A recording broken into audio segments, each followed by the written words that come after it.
Hello everyone, this is doctor Shilpi Sharma. Welcome back to my channel holistic healing. Ayurveda के according gut health की बहुत ज़्यादा importance बताई गई है, क्योंकि हमारी ओवरऑल हेल्थ जो है वो गट हेल्थ पे डिपेंड रहती है। तो आइए इस वीडियो में हम बात करते हैं 5 ऐसी हर्ब्स के बारे में जो हमारी गट हेल्थ को इम्प्रूव करने में हेल्प करती हैं।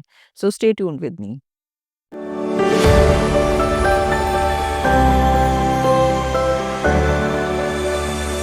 तो सबसे पहली हर्ब है जिंजर यानी कि अदरक। ये इंडियन किचन में सबसे ज़्यादा यूज़ होने वाली हर्ब है। इसकी पंजेंट स्मेल होती है और इसकी तासीर गर्म होती है, जिस वजह से इसे विंटर में ज़्यादा यूज़ किया जाता है। ये हमारे डाइजेस्टिव सिस्टम को सपोर्ट करती है। इस वजह से एसिड रिफ्लक्स और इनडाइजेशन के लिए ये होम रेमेडी का काम करती है। इसमें एंटी इन्फ्लेमेटरी प्रॉपर्टी पाई जाती है, जिसकी वजह से गट की लाइनिंग को हील करती है और आईबीएस में ये विशेष करके प्रयोग की जाती है।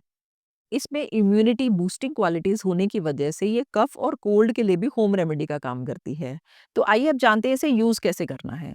हमारे इंडियन किचन में जितनी भी करीज बनती है, जितनी भी cook vegetable, stir fry vegetable और चाय बनती है, उन सब में ये मेन इंग्रेडिएंट का काम करती है। इसके अलावा आप जिंजर टी की फॉर्म में इसे यूज कर सकते हैं।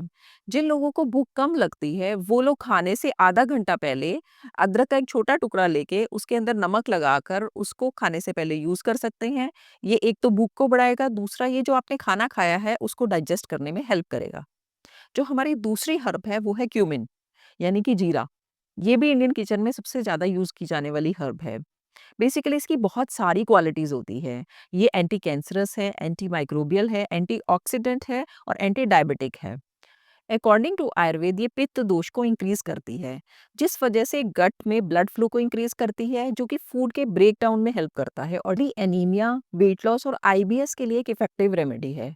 तो हम जानते हैं इसे यूज कैसे करना है। आयुर्वेदिक कुकिंग में क्यूमिन सीड को रोस्ट करके पाउडर बनाया जाता है। इसे फ्लेवरिंग एजेंट की तरह यूज किया जाता है।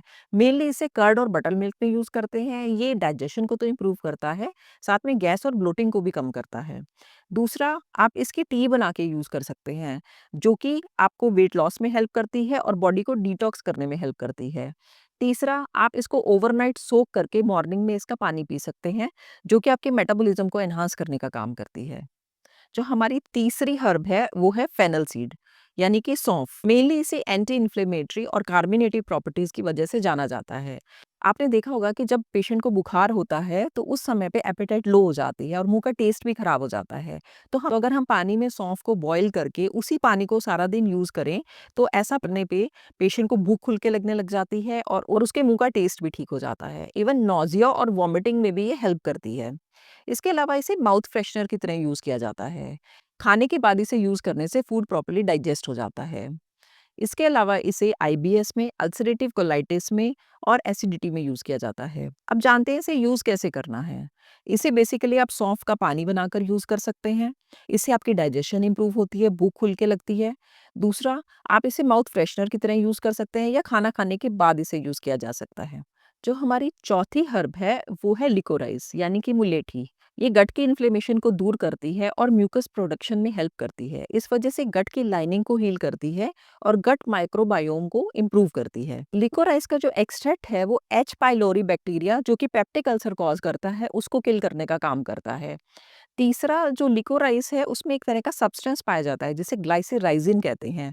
ये बेसिकली इन्फ्लेमेशन को कम करता है, एसिडिटी को कम करता है, गट की लाइनिंग को हील करता है और उसके इरिटेशन को रिड्यूस करता है और माउथ अल्सर में भी इसका यूज़ किया जाता है। ये basically gas, blotting, belching, nausea, heartburn, stomach ulcer, mouth ulcer में इसको प्रयोग करते हैं। आयुर्वेद के अकॉर्डिंग ये वात पित्त दोष को शांत करता है और बहुत सारी आयुर्वेदिक मेडिसिन में इसे यूज किया जाता है। इसको आप 2 से 3 ग्राम तक मुलेठी चूर्ण को आप मिश्री मिलाकर यूज कर सकते हैं। दूसरा, अगर आपके मुंह में अल्सर है या फिर आपको कफ या कोल्ड का इशू है या ड्राई कफ है, उस केस में आप मुलेठी को में रखने से फायदा होता है। हमारी पांचवी हर्ब है वो है कैरम सीड यानी कि अजवाइन। ये बेसिकली अपनी एंटीस्पास्मोटिक और कार्मिनेटिव प्रॉपर्टी की वजह से जानी जाती है। पुराने समय में जब भी किसी को घर में पेट दर्द होता था तो दादी नानी जो है वो अजवाइन को नॉर्मल पानी के साथ दे देती थी, जिसकी वजह से पेट दर्द रिलीफ हो जाता था। तो बेसिकली और इवन हमारे इंडियन किचन में भी इसको यूज़ किया जाता है ऐसे सभी फूड्स के साथ जो कि गैस पैदा करते हैं या जो वात को बढ़ाते हैं। तो हमारे इंडियन किचन में नॉर्मली अजवाइन को ऐसी सारी करीज में यूज़ किया जाता है। इसके अलावा अजवाइन जो है उसमें एक तरह का एसेंशियल ऑयल पाया जाता है जिसे थाइमोल कहते हैं और ये बेसिकली जो बैड बैक्टीरिया हैं जैसे कि साल्मोनेला और ई कोलाई और जो बैड फंगस है यानी कि एल्बिकेंस कैंडिडा एल्बिकेंस उसको किल करने का काम करता है। हमें फूड पॉइजनिंग और जितने भी स्टमक इशू है जैसे कि गैस, ब्लॉटिंग, इंडाइजेशन सबसे हमें बचाता है। अब जानते हैं इसे लेना कैसे है। इसे बेसिकली आप ल्यूकवार्म वाटर के साथ डायरेक्टली ले सकते हैं या इसे पानी में उबाल के उस पानी को आप यूज़ कर सकते हैं। बस आपने ध्यान ये रखना है कि इसे प्रेगनेंसी में यूज़ नहीं करना। तो देखा आपने किस तरह से हमारी किचन में ही प्रेज़ेंट जो हर्ब्स हैं, वो गट की हेल्थ को इम्प्रूव कर सकती हैं। तो अगर आपको ये वीडियो पसंद आई है then please like, share and subscribe to my channel. Thanks for watching. See you again.